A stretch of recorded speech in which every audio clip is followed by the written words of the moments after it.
Eh ben, dès le mardi 17, quand ça a été acté qu'il fallait arrêter, on a stoppé l'activité. Et puis derrière, on a mis en place du chômage partiel parce qu'on arrivait sur la période de janvier-février où nous, c'est une période un peu plus creuse.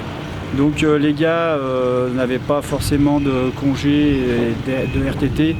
Donc on a rapidement mis du chômage partiel en place. On a commencé à reprendre l'activité à l'atelier, vraiment 2 personnes sur 4 ou 5 avec le jeune, 3 semaines après, parce que financièrement il fallait quand même commencer à produire en métallerie.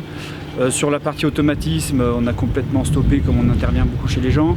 J'ai eu des clients qui n'étaient pas prêts à nous recevoir. Et les fournisseurs qui avaient fermé, donc c'était compliqué pour avoir le matériel.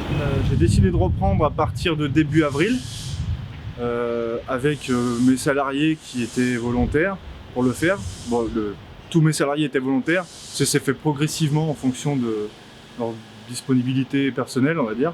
Et donc on a tout de suite eu des masques à disposition, des gants, du gel hydroalcoolique. On en avait un petit peu d'avance, donc ça c'était une chance, parce qu'on en avait déjà en fait dans nos locaux.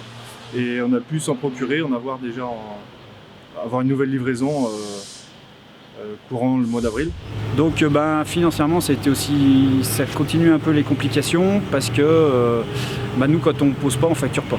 Donc on a fait la demande de prêt de l'État qui a été acceptée pour combler les 2 mois de chiffre d'affaires qui nous manquaient sur mars et avril.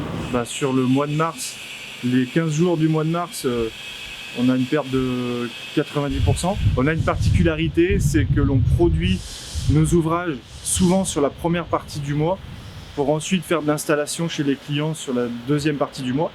Donc arrêter au 17 mars, ça veut dire qu'on n'a pu quasiment rien poser. Et ce qui fait que oui, on a été impacté, on a fait que 18% du chiffre d'affaires du mois de mars. Et là sur avril, c'est pareil, pour l'instant on est à 30%, on ne va pas dépasser les 40% parce qu'on est bloqué sur certains chantiers.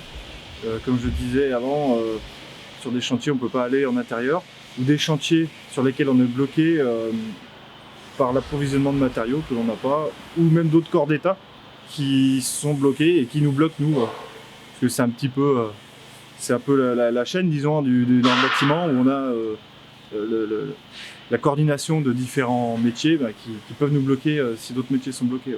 Après, là, j'ai pu venir travailler ici, la société Gontier, où c'est au fond de leur parc, on automatise le portail, il n'y a personne autour de nous, donc on peut travailler en sécurité loin des personnes. Donc on privilégie les chantiers où on peut travailler sans affluence, sans personne autour de nous. Les clients reviennent, nous rappellent, ont mis en place chez eux pour qu'on puisse venir travailler. Nous, on a à s'équiper des gants, les masques quand on est à proximité des personnes. On a du gel dans tous les véhicules, à l'atelier pour vraiment se laver les mains. On a aussi des lingettes que nos fournisseurs ont eu, d'hydroalcoolique pour les outils, quand on se passe des outils l'un à l'autre. C'est un peu des fois, c'est des habitudes qu'il faut qu'on perde de fouiller dans les caisses à outils des collègues et tout. Il y a toute une façon de revoir sur les chantiers comment on travaille. Et après l'activité reprend, on a des clients là on peut retourner travailler et puis les devis commencent à revenir. C'était un peu notre peur pour les prochains mois, c'est encore timide. Les gens sont en train de voir comment ils vont gérer tout ça, hein. Il y a ça aussi, hein. Peut-être la perte de salaire, tout ça.